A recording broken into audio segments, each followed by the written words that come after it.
Welcome outside Great American Ballpark on the banks of the Ohio River in Cincinnati, Ohio, home of the 2015 All-Star Game. I'm Mike Petraglia, joined by Red Sox contributor for WEEI.com, Brian Hannable.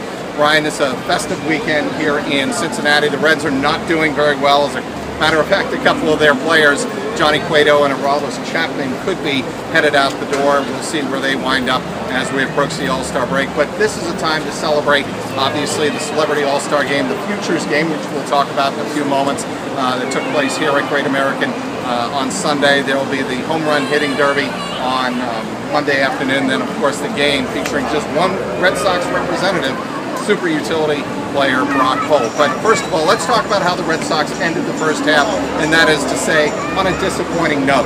Yes, they were able to win the one game on Saturday, but realistically, I think a lot of fans thought against the first place Yankees at home, they needed to take 2 or 3. They could not get the job done on Sunday back in Fenway. As Wade Miley gives them 7 hits and 6 runs, they lose 8-6 to the Yankees. Your thoughts at 42 and 47, where the Red Sox stand 6.5 games behind the Yankees in the first half? They're kind of, on the edge of being in the race or being out of the race. It's kind of which way they want to go, and I think ultimately they're all in.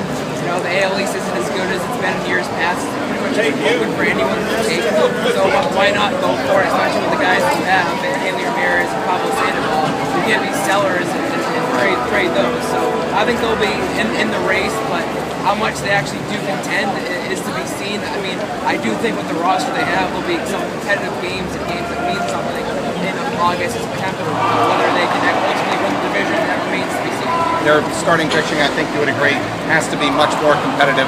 And I know you feel coming in to the trading deadline a couple of weeks after the All-Star game, they're going to have to add to their bullpen. Yeah, their bullpen's a big concern right now. They have no one they can depend on besides Michi Gisao and Koji Uehara. We saw today Alexi Ogando give another home run. John Rafael just doesn't have the guys he can trust. Matt Barnes is terrible on the plate. There are guys out there that he just can't trust, and he's forced to put him in situations that he can't trust him in. So I think the bullpen definitely needs to be addressed.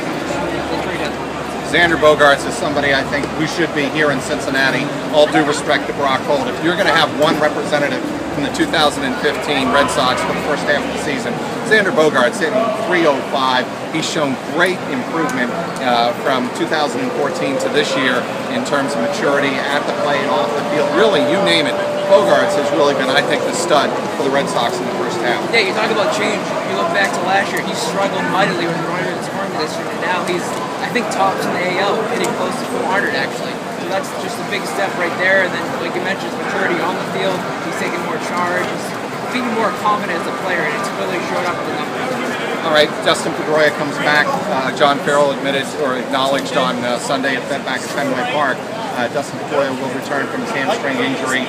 He could be a huge boost in the second half as this Red Sox offense, which has shown flashes, looks to really get consistent, and they need to be consistent for 2 or 3 weeks straight. Yeah, they need to put together a long winning streak, and not another way to do that is to get Dustin Pedroia back coming out of the All-Star break. And like you mentioned in the lineup, but also defensively, we saw Brock Holt make a few errors at second base. Friday night really came back to hurt them, so they need his solid defensive play, not only at the plate, but on defense as well. All right, there were 2 Red Sox prospects on display here at the 2015 Futures Game Sunday afternoon here at Great American Ballpark, and they both went 0 for 2 with a strikeout. But again, for Red Sox fans, who are Manuel, Margot, and Rafael? Well, let's start with Devers first. He's only 18 years old, very young to be playing this game. Highly known for his power. He's obviously developing at only 18 years old, but they project him to be a power hitter that the Red Sox lack right now. He played third base, like you mentioned, 0 for 2 with the strikeout, but it's just one game, and he's pretty much overpowered with what he was facing out there. Him only being in single A. But it gave him a taste of what it was like to come. He got to play in front of a huge crowd for the first time, which he admitted that was the biggest raise he ever played in. So it was a good learning experience. Margot got promoted to Double-A 2 weeks ago after an injury that sort of derailed him during April. He's come along as a good, decent bat. He's not really known for his power, but he's more of an average type guy and steals some bases.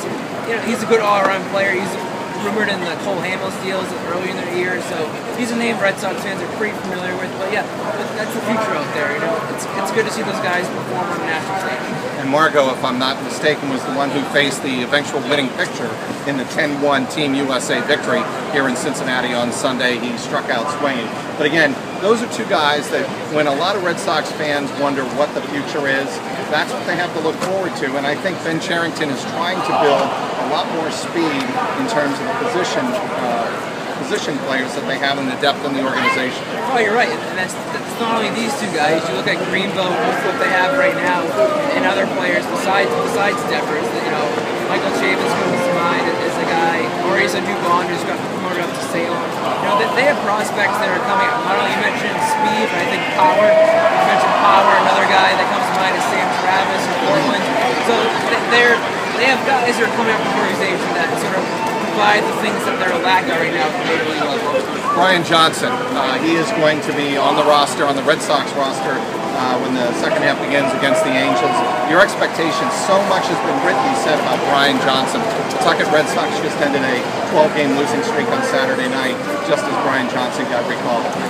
I think, you know, he's in kind of a tough spot because he comes up and everyone expects him to be like Eduardo Rodriguez was. And to be perfectly honest, they're not the same type of pitcher. Johnson's not a guy who's going to blow guys away with this stuff or be flashy. He's more of a consistent guy that doesn't really throw very hard. He's more of a location guy. And, you know, he's a pitch-to-contact guy, so he's not going to be as explosive as Rodriguez, which made fans, you know, be concerned, you know, that he's not jumping off the page. But the numbers speak for themselves, and he's been very, very consistent. All right, as you might be able to hear behind us, that is the celebrity softball game.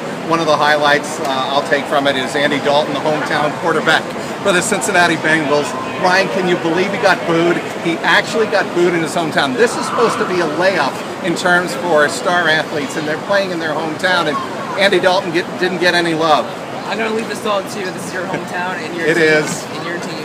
Yes, I can confirm he did get booed at a celebrity softball game. It was really remarkable, hard to believe. Sean Casey, by the way, had a home run. The former Red Sox player obviously made his hay here in Cincinnati. The mayor had a home run. It was really an interesting spectacle out there. Snoop Dogg leapt over the fence for a Vladimir Guerrero 400-foot home run in softball. He can still hit. A lot of entertaining athletes, former athletes. Eric Davis is another. Fans get a chance to see him. You know, a lot of these fans in the ballpark, Ryan, will not be able to attend the next 2 days, so this is a good way for Major League Baseball to expose their product to as many fans as possible. Be sure to click on WEEI.com. Myself and Ryan Hannable will be here in Cincinnati through the All-Star Game Tuesday night, bringing you complete coverage from Great American Ballpark. He's Ryan Hannable. I'm Mike Petraglia at WEEI.com.